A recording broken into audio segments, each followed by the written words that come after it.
कब नामांकन करने जा रही है मैडम, आपका तारीख क्या होगा और कब निकलेगी घर से नामांकन करने के लिए? थोड़ा आप नामांकन के लिए कल का समय रखा गया है, यानी 16 तारीख को। 99% चांस है कि कल मैं नामांकन करूं।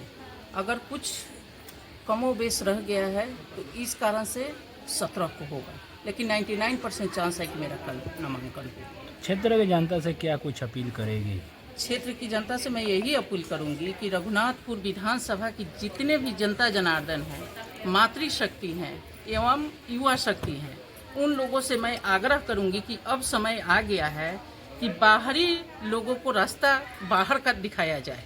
जनता, रघुनाथपुर विधानसभा की जनता एक्सेप्ट नहीं करेगी और उनको समय आ गया है कि हमें वो वोट करें। उन लोगों से नम्र आग्रह है कि हमें सपोर्ट करें, क्योंकि हमें ही रहना है, उनको नहीं रहना है यहाँ।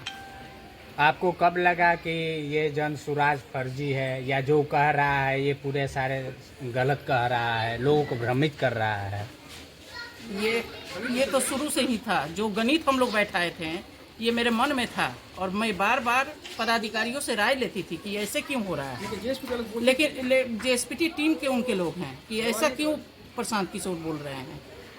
ये तो मैंने हम लोग जो गणित कर रहे हैं, जो कैलकुलेशन बिल्कुल नहीं है, बिल्कुल कैसे जब जीरा दही के है तो जीरा दही में उनको करना चाहिए था ना। वो रघुनाथपुर विधानसभा में कहाँ से आए? वो क्या मेहनत किए? और 2.5 लाख 3 लाख रघुनाथपुर की जनता से जनता के बीच में कोई उनको एक भी प्रत्याशी नहीं दिखा जिनको वो बनाए। अच्छा मैडम, चुनाव के अंतिम दौर में उनको लाया गया, जिस तरह से आप लोगों ने वर्षों से पार्टी के लिए काम की, उसका तो मलाल होगा आप लोगों का। उसी की वजह से निर्दलीय नामांकन आप नहीं ना कर रही हैं। देखिए, सबसे बड़ी बात है कि हम लोगों ने जन सुराज को डोर टू डोर पहुंचाया है। उनके जो भी मुद्दे थे डोर टू डोर हमने पहुंचाया। तो मेहनत हम 3 प्रत्याशी मिल करके किए थे। 3 प्रत्याशी में से किसी एक को मिलता तो हम लोग को मलाम, हमें नहीं दुख होता है।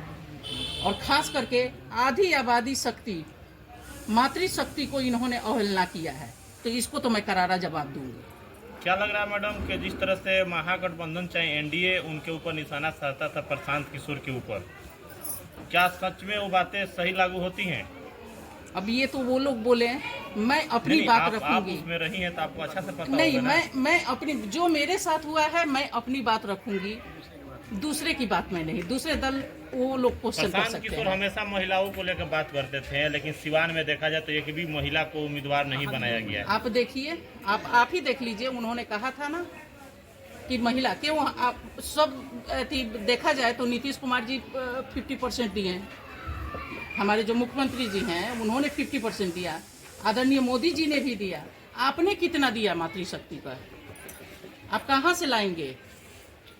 ठीक है ना, लोकसभा का जब चुनाव होगा तो आप कहाँ से लाएंगे एकाएक महिला को? तो आधी आबादी को तो इग्नोर किया ही गया है। चलिए, आप निर्दलीय चुनावी मैदान में जाइएगा, क्या कुछ रघुनाथपुर की जनता से कहिए, क्योंकि रघुनाथपुर बहुत हॉट सीट बना हुआ है इस समय।